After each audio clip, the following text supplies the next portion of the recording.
Welcome to the Truth Over Trends podcast. I'm Corwin Spatharos. My name is Samson. We believe in limited government. We believe socialism sucks. We believe in a merit-based society, and we believe in Christian values. All right, guys, so we're going to drop our Instagrams down below, our Club America pages, and our social media pages, so go follow those. All right, we got that shameless plug out of the way now. Last weekend, we had CLS in Washington, D.C. It was really fun. I mean, getting to listen to all the speakers speak, like in person, like it feels so powerful when you get to talk to people your age and around your age. You got high schoolers, college. I like the experience. It's super fun. Having nice conversations about politics. It's great. Yeah, back in high school, when I was in high school, at least, I'm now junior in college. Well, now about to become a senior in college starting this August. I never really thought I was really going to be totally involved in politics. I liked watching like Charlie Kirk videos in high school and agreed with a lot of what he said, and like Turning Point, and wanted to like join a chapter in Turning Point when I got to college, but I never really thought it would like really just. Now I really want to work in politics now when I finish college, and CLS was a great experience in that. Yeah, I really got into politics in middle school. My grandmother was heavily involved in politics. She volunteered for the Trump campaign. She really got me into politics. I'd be in the car with her all the time. She would take me places. She'd go get food with me, and she would say, "Carter, did you see what President Trump did today? Did you see what old stupid Biden did today?" And I'd say, like, "What'd he do?" And she'd say, "Oh, well, he sent another $200 billion to Ukraine." I'm like, "Great. Why are we giving all this money to Ukraine?" She's like, "Because they hate America and they want to put other countries first over America." I'm like, I got to study this. Like, this sounds serious. Like, I love my country. I want to put my country first. I want to see what's going on, and maybe I can get involved one day and potentially help fix this, lift people up, get people out of that brainwashed community of listening to fake news and listening to Democrat politicians. I think that's one big thing that we still struggle with. And that's why we're doing this right now, is getting young people more involved with politics in a good way, bringing them closer to Christ, bringing them back to morality, and actually leading them closer to the truth. That's why we have this podcast called Truth or Trends. Yeah, I've always been like a lifelong conservative. I didn't really wasn't political before when I was younger though. Like, but one thing I remember, I don't remember how old I was. I was really young. I went to take your kid to work day with my dad, and he's a high school U.S. history and government teacher. And like the day that I just so happened to like sit in his class, it was like a lecture on like the Cold War and like anti-communism type deal. And like from that moment on, like I've always been against communism after that. Who would like want to be full-blown McCarthyist right here? Yeah. Yeah, I know. Full-blown McCarthyist right here. Yeah, I'm gonna start using that. Full-blown McCarthyist. Joseph McCarthy. Yeah, exactly. Yeah. No, Joseph McCarthy, he was ahead of his time. Oh yeah, for sure.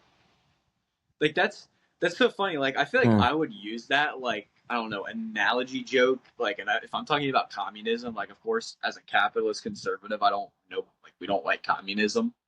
I'm gonna use that joke from now on. Like, when we're talking about communism, just go up to somebody, we're having a conversation. Yeah, I'm not just gonna go full McCarthy mode on you guys if you believe in communism, you stupid socialists. But in all seriousness, that's actually really funny. But I definitely think it's important that we do realize that. But yeah, go ahead. Yeah, I didn't start become openly conservative until like COVID. Yeah. Like, I remember when like before we went full-blown lockdown, like I grew up in Las Vegas, liberal city. Before the lockdowns, I was like one of the few people like in like my classes. I was like, this is basically like a super flu. It's not as bad as what the media is saying. And people called me crazy for that. And then, during the lockdowns when the whole George Floyd riots were happening. I remember I questioned it right away, and I was proven right when I saw the body cam footage of Floyd resisting arrest, and he was saying, I can't breathe before he was even on the ground. And, it came out later that, like, oh, he was on fentanyl, and shocker there. Yeah, And, like, I was open about that, and people called me racist for criticizing the narrative and being a free thinker. And then, like, it's around this time, one of my buddies that he's a few years older than me, he sent me, like, some other conservative podcasts, and then he sent me a Charlie Kirk video, too. And that was when I first discovered Charlie Kirk, was during COVID, and I just loved his videos and watching him go on college campuses, like, all throughout high school. And when I got into college, I followed him and wanted to join Turning Point USA. My freshman year of college, my schedule didn't work out. I wasn't really able to come to meetings or anything. And then sophomore year is when I finally was able to join.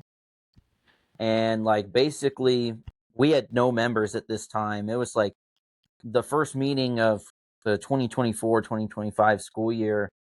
I think there was like 5 or 6 of us that came to the first meeting, and we only had a president and a vice president at that time. And I was able to join in as an officer and be the secretary, which I still am today. That's good.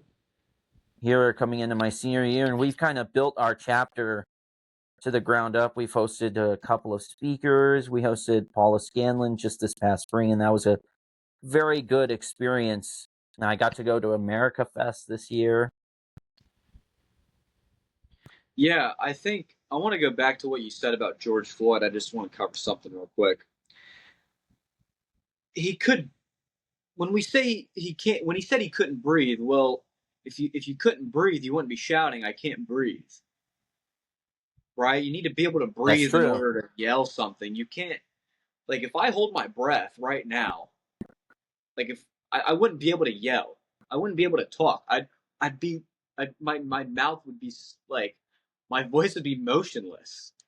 So I just want to clear that up for everybody. Like, Yeah. George Floyd, he was on drugs, but think about it. If he wasn't panicking like he was, like, when you panic, nothing's going to go well for you. And I think that also contributed when you're panicking and yelling and trying to play victimhood mentality all the time, nothing's going to go well for you. So and he was resisting arrest. Yeah, like they all do. But I love that you brought up your Club America. It's true. I saw another video today, and the cops had to slam this guy to the ground. His wife was yelling, "Oh, we're not gonna do that. No, don't touch my husband like that." But listen, so our Club America chapter, it's still growing. It's fairly new. We started our chapter February 18th, 2026, this year, obviously. We had a lot of pushback, as every chapter would. We've been called the Nazi Youth of America. We were called racists, fascists. They can't even tell you what a fascist means. I remember I was sitting in my zoology class. And I was having such a good time. I was talking to my friends. We were getting our work done. And this long-haired communist that can't control his emotions comes over. He goes, "Carter, what is this Club America?" I'm like, "Well, we promote free speech and open debate and dialogue. We promote capitalism and limited government." And he goes, "No, Turning Point USA supports white supremacists. They want white supremacist nationalists or whatever to run the country." And I'm like, "What are you talking about? No, they don't." He goes, "Yes, they do. They're racist. They're fascist. They're like, you're just trying to push a Republican agenda in our school, and it's radical, and you should be ashamed of yourself for it." I'm like, "Dude, calm down." Like, I couldn't even talk to this guy. I couldn't even have a meaningful, substantive conversation with this guy without him yelling at me. And then he walks away. And the teacher goes, "Carter, what happened?" Another thing The teacher keep going. goes, My fault. Yeah. My fault. No, you're good. The teacher goes, "Carter, what's going on here?" And I'm like, "I don't know. He just yelled at me for my club, my club that's pro-patriotism, pro-free speech. He's like, okay, I'll talk to him. By the way, teacher never talked to him. He did. Oh, well. Sounds about right. Yeah. It was bad. Yeah. Anyway, and where is this? Taze Valley High School. And so the suburbs of Columbus, Ohio. I live about 20 minutes south of Columbus. Oh. In a rural area, you would think the rural areas are more Republican. You live in Kansas. I mean, that's as red as you can get. But And we still somehow have a Democrat governor out here. Yeah, I don't know how that's possible. In a rural area, you would think, oh, we're redneck Republicans out here. Heck no. My school's like 50-50. Even though I live out in the country. But we're just full on 50-50, like, and quite frankly, I think a lot of it is Democrat, but I think it's the conservatives are really scared to speak up for what they believe in. And that's the problem in America is I believe we have way more right-wing Republican conservatives than we do left-wing Democrat liberals in this country. But the Democrats want to get louder. They're much louder than the conservatives. Conservatives are too scared. That's why we're doing what we're doing, is to try to lift up that conservative voice for all the young people and just all the conservatives out there stand up for what they believe in. Of course. And back on that, like you said, you're from Ohio. I'm old enough to remember Ohio was like very purple like 15, 20 years ago. Oh, yeah. It used to be whoever wins Ohio wins the presidency. And then that trend broke in 2020. Ohio hasn't voted Democrat since 2012. They voted for Trump in 2016, 2020, and 2024. It's now basically a red state out there in Ohio, as well as down in Florida. And Florida shifted to very purple. And then Ron DeSantis comes along. He wins in a big landslide in 2022. And Florida's like deep red now. Yeah, he's done a lot for that state. But you're right. Ohio used to be a purple state. It used to be, your modern Pennsylvania, modern Nevada, where you win those two states, you're guaranteed the presidency. As long as you win all your guaranteed states. Like if Trump didn't win Texas, like how do you expect him to win the swing states? But you're right. Like Obama, Bush, Reagan. I mean, Reagan obviously won everything, but you could say let's say from the span of 1990 all the way up until 2012, Ohio was definitely a swing state, for sure, a purple state. Yeah. I think they said from 1964, I'll look this up. Yeah, do that. Yes. It all depends, for the course of history, you're always going to have your swing states, right? But you're also going to have those, every once in a while, you had those landslide victories. Like Ronald Reagan won every single state in the country but Minnesota. Think about it. Think about the states now that are so blue. I mean, Reagan won California, New York, I don't know, Washington, D.C. I mean, those are all just like very, very blue regions in this country. Washington and Oregon, I can just keep going on, but those are all very blue states in this country that he actually won. Yeah, so back to it. This is NPR. The Buckeye State was the bellwether state for 14 presidential election cycles spanning 6 decades. Ohio's choice won the Electoral College in every 4-year showdown from LBJ's landslide in 1964 to Donald Trump in 2016, and then that trend broke in 2020. Grab a fourth here. One of my lights died. So, oh my gosh. Yeah. And I think the way our country's been moving since Trump became president has actually been, quite frankly, a success, I believe, compared to the past 4 years of the Biden administration. But with Trump, you see secure border, low crime rates, good economy. The economy's stable. We're creating jobs like never before. I mean, I think good things are going. I mean, yeah, gas prices are still somewhat at the high level because of this Iran war. But I personally support the Iran war. You shouldn't let Iran have a nuclear weapon. It's like saying letting Charles Manson have a nuclear weapon. You can't let that happen. But taking out Iran, taking out their I Navy, 100% their Air Force, agree. got to do it. The Ayatollah is too evil. They suppress free Hmm. speech. They kill their own citizens. If they had a nuclear weapon, they'd use it. There's no doubt about it. Why wouldn't they? They're so evil-minded extremists. Like, they would use it. They would use it. Yeah, and like people who think that like Iran is going to be an endless war if there's regime change, it's just ignorant of history. Unlike Iraq, Syria, and Libya, Iran has a historic national identity outside of the old Islamic regime that they can go back to with regime change, unlike those countries where after those dictators, after Gaddafi was taken out, it's basically anarchy there. You know, you had in Syria Bashar al-Assad, who was just overthrown last year, and now they have an Al-Qaeda member as their president. And then you've got Saddam Hussein in Iraq, and they had a civil war for a long time. And now I think they've like finally have their act together and have like a real government again there. But like none of that will happen in Iran because they have an actual history of a nation state too. Yeah. And I think we really could have prevented a lot of this terror before if Joe Biden never became president. I mean, he funded a lot of these terrorist groups. They didn't tell you, but a lot of money in these frozen assets were actually stable in the Middle East because of Biden. You have Trump in there, that's not happening. You hear Joe Biden's writing a book? Oh yeah, the 100%. Yeah. Oh yeah, I did hear about that. What is this? What? Yeah, I heard it's like, what's it called? Oh gosh, Promise Me America. Are you serious? Like, so I was watching. Yes, Promise Me America.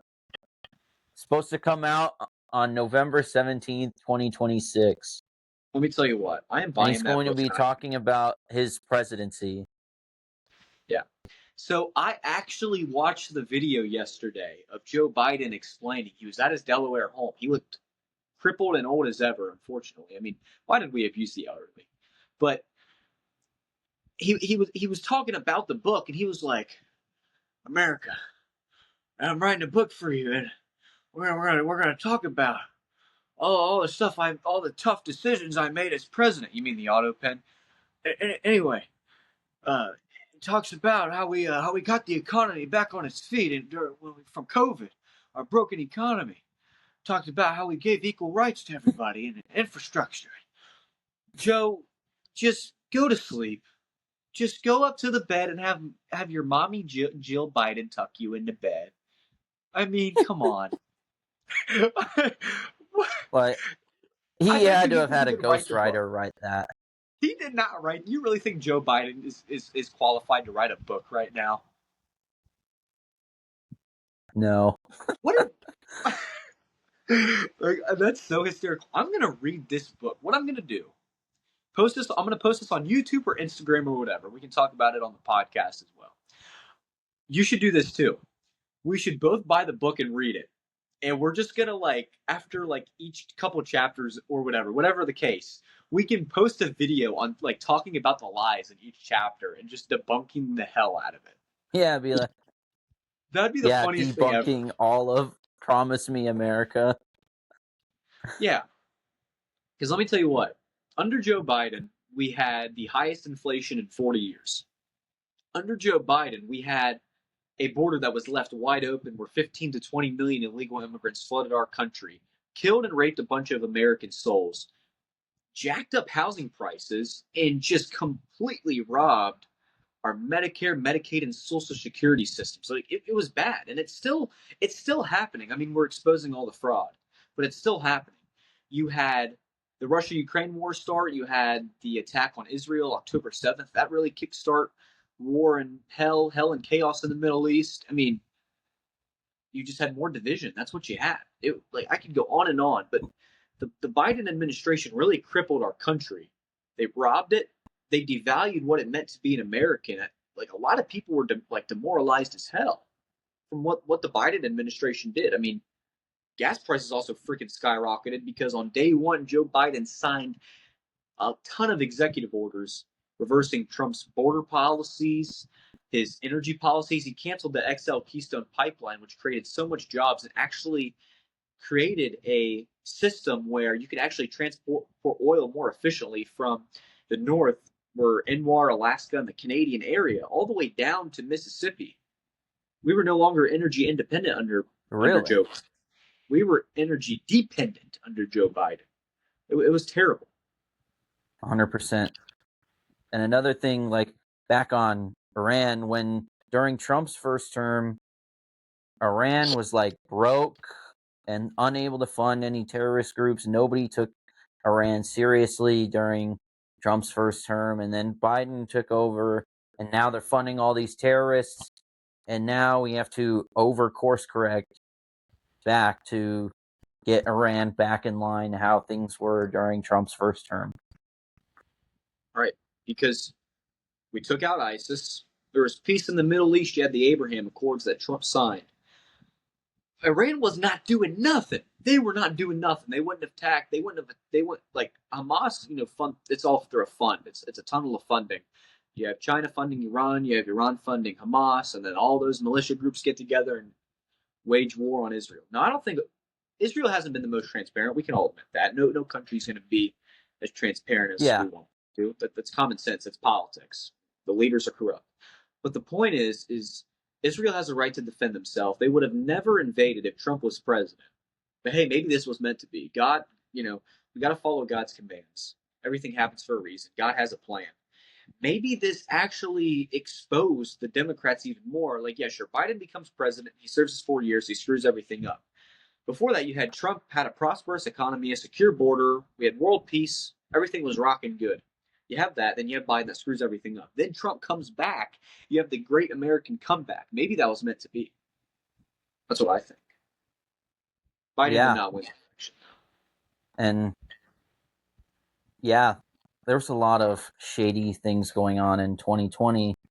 And I just saw a video the other day where Nick Shirley went to California and had the public voter roll things, and he went to these places where allegedly people were registered to vote.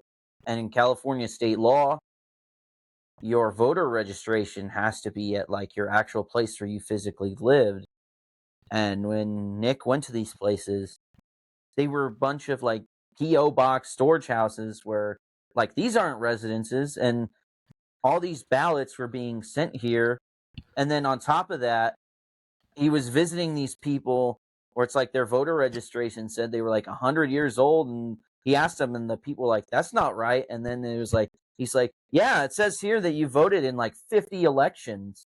And they're that's definitely not right. And it's but the voter roll says you voted in 50 elections. So if it's like that in California, I think Nick Shirley needs to go and look into Georgia, look into Michigan, Wisconsin, Pennsylvania, do the exact same thing he did in California, and go and investigate in Georgia, Pennsylvania, Michigan, Wisconsin, because people like Nick Shirley, Tyler Oliveira, they're actually doing real journalism and investigating the actual issues that affect us every day, boots on the ground, stuff that the fake news media just refuses to look at. And Nick Shirley, and you emphasize this well, Nick Shirley especially, got to give credit to him. He's exposing so much fraud. He's just a guy. He's like me and you. Me and you could literally walk downtown right now and, obviously find out where these daycare leering centers are, these quality leering centers are. And we can go and we can knock on the door. We can expose them hey, it says here that you guys made $78 million last year. Where are the kids at? It says it's a daycare. You take care of 100 kids, but we see no kids. And they'll tell you, no, go away. You're harassing us. And you also brought up the vote. You also brought up voting. I think they need to look more into these Democrat states. Now, if there's fraud in Republican states, which there probably is, but it's mostly in Democrats. But if there's fraud in these Republican states, go investigate. This isn't a partisan issue, but you see it heavily in the Democrats. Now, let me show you. Let me read something off to you. I have this written down. All And right. this has to do with the Save America Act. Let me just get this page up real quick, and it talks about Perfect. all yeah all of the states that require ID to vote. I'll just read these off to you. Let me get the page real quick. Like it's big stuff. We need ID. We need photo ID in every state to vote. I 100% agree. I had to show my ID to vote here in Kansas in a special election we just had this past March. So, Yeah. Okay, so state voter ID requirements, and mind you, the Democrat Party is the party of voter fraud.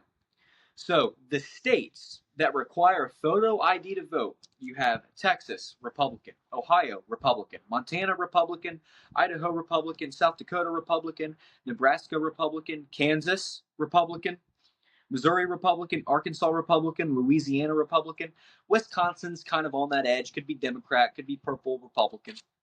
Michigan, same thing. Indiana Republican, Kentucky Republican, West Virginia Republican, Tennessee Republican, Mississippi Republican, Alabama Republican, Georgia, Florida, North Carolina, South Carolina, all Republican, and then you have New Hampshire and Rhode Island, two Democrat states. Now, mind you, the photo ID required, I just listed off, are vast majority Republican.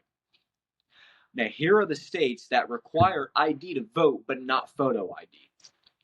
Washington, Alaska, North Dakota, Wyoming, Utah, Arizona, Colorado, Oklahoma, Iowa, Virginia, Delaware, Connecticut. You see a slight majority in Republican, but you have more Democrats. Notice how when the voting requirements get less strict, you start to see more Democrats. Now here's where it gets interesting. Now here's where it gets insane. No ID at all to vote, right? No ID. California, Oregon, Nevada, New Mexico, Minnesota, Illinois, Maryland, Pennsylvania, New York, New Jersey, Vermont, Massachusetts, Maine, and Hawaii. Practically all Democrat. mostly Democrat. And interesting, Nevada, this election cycle should be round 2 of a state amendment on the ballot to require voter ID within the state to show an ID to vote. And in 2024, I was still a registered Nevada voter at this time. I voted yes on that amendment. It passed with like 70%, carrying over 70% of the vote. And in the way Nevada Constitution works, it has to pass through 2 election cycles. So I believe it's now coming up. It should be now in its second round, either that or it's in the next 4 years. And I do believe that it will pass again. So Nevada, very close to joining the list of states that require an ID to vote. And this is a purple state, mind you. It has to happen. It's common sense. You need an ID to buy alcohol. You need an ID to buy a car, drive a car, right? Your identification is your license at the same time. You need an ID to get into a hotel. You need an ID. What am I thinking? To go to an airport. Like, Yeah, I had to show an ID to fly to DC last weekend. same. Like, you need an ID to do so many things, but you don't need an ID to vote. Like, what? Yeah. It just shows the Democrats want vote. Even a CNN poll showed that over 70% of Americans support requiring to show an ID to vote. This is an 80-20 issue. So the Senate needs to get their act together and pass the SAVE Act. Yes. And, when it comes to voting, they say the Democrats say, "Oh, well, it's voter disenfranchisement." No, it's not. How? Like, please tell me how that is voter disenfranchisement. It's common sense. Like, they say, well, what if what would they say? They came up with these crazy examples. What if there's a woman that just got married and her name changes? How she can still vote? She just has to fill out. There's a specific name I have to remember. I forget what the name is, but she can fill out It's trying to figure out what it's called. She can fill out a separate ballot where she can basically explain hey, my name changed.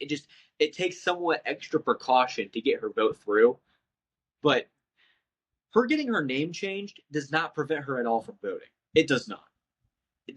That's such a just Yeah, of course. irrational, immoral argument that the left makes. Like, all she has to do is fill out a little bit more information and specify what the situation is. Not a big deal. She can still vote. Yeah, I That's literally remember all it is. back in the 2024 election, Trump went on Joe Rogan, and like even Joe Rogan was like, yeah, like, I tried to like flip the argument of why will someone be against voter ID, and the only conclusion of that I came up with was like they want to cheat. Yes, they do. Remember, the Democrats are cheaters. They rigged the 2020 election. They're going to probably continue to keep rigging it if this SAVE Act doesn't pass. We need voter ID. Want to thank you guys for listening to our Truth or They Trends need it. podcast, first episode. One more thing. Yeah, go ahead. I got one more point before we close out the show for today. I think they need to investigate 2022 as well. Yes. Because, I remember 2022 very vividly. 2022 was expected to be, a blowout. Like 2014,